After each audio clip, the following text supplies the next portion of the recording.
Dave Roberts now available.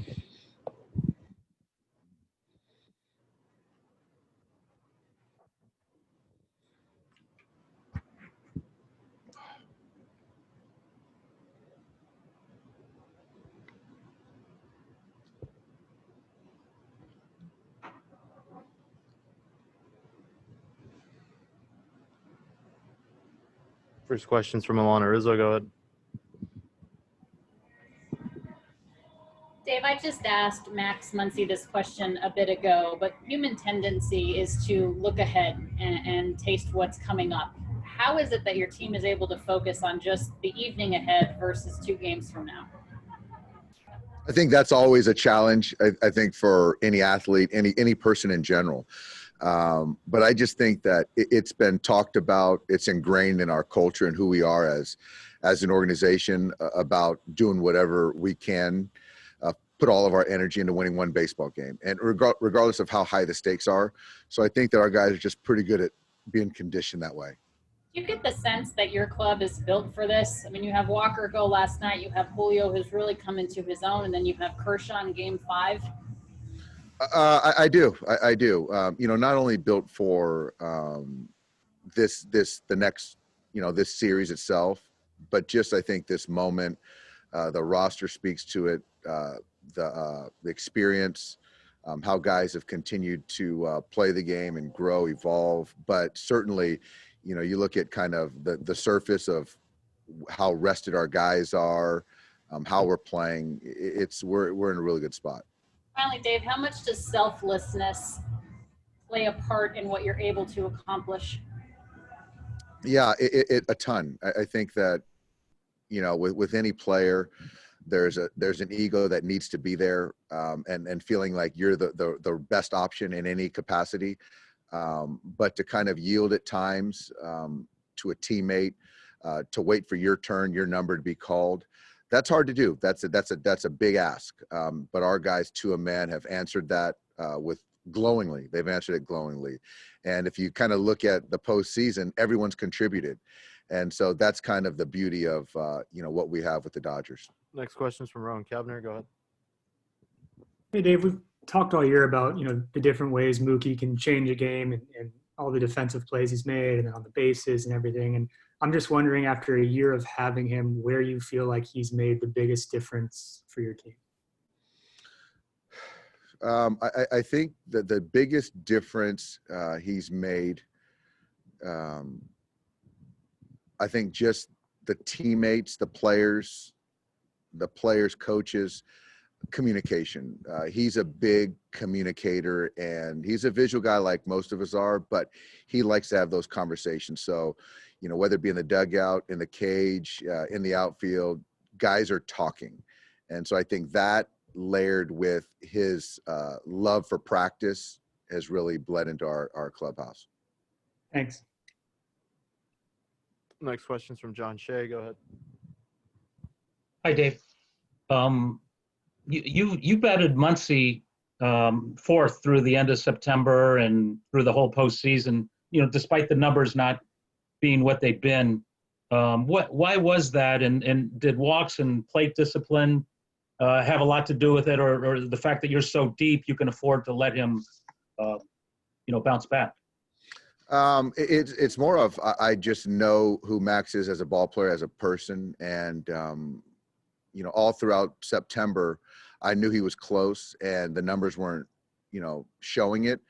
But as far as his at-bat quality, continued to get better, and for me, that's an easy bet. And it's no surprise that he's doing what he's doing. He's done it before in the postseason, and I just think every single time in the batter's box, I feel good. And to be able to have him at the 4, it just makes everybody around him that much better. Next question is from BNightengale. Go ahead. Hey, Dave. Going back to spring training when you got Mookie has that, you guys had a team meeting. Mookie challenges everybody. How surprised were you when he did that just after 1 week after joining the club? And has he done anything like that since that day? I was surprised, and it was less than 1 week. He texted me the night before, and he asked me for Clayton's number to text him and kind of give him a ask his thoughts on it. And I was like, whatever you have to say, I'm going to support. Clayton felt the same way. Just to really not know all of his teammates. That was the first day of full squad workouts. So I know David Price was surprised in knowing Mookie for years prior for him to kind of step to the forefront. But it was just very genuine, very authentic. And there had been other times in hitters meetings where he's kind of challenged guys in the best possible way to how to go about a team approach as an offense. Thanks so much, Dave. Next question is from Jorge Castillo. Go ahead. Yeah, just sort of off that. It's been a while ago. A lot of things have happened since Mookie, did that. Did that set the tone for you guys, you think, even through all this pandemic and all this stuff? It did. That set the tone.